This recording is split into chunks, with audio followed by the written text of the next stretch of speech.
Hello friends, welcome back my नया channel made को knowledge. तो आज हम बात करते हैं फीटोस्कोप मशीन के बारे में। तो चलिए देखते हैं। ये हमारी फीटोस्कोप मशीन है। बेबी की हार्ट बीट चेक होती है इससे।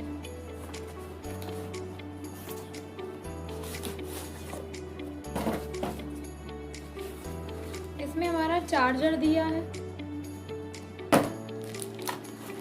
देन इसके बाद ये मशीन, इससे बेबी को हम देखते हैं, इसमें जाली लगाते हैं।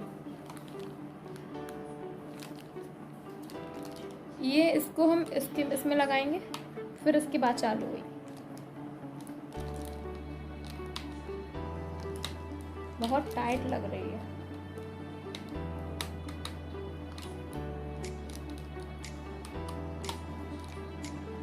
ये देखिए लग गई है। ये देखिए चालू हो गई है। साउंड है, स्क्रॉल है, इसको हम आगे पीछे करेंगे इससे। ये हमारी फीटोस्कोप मशीन है।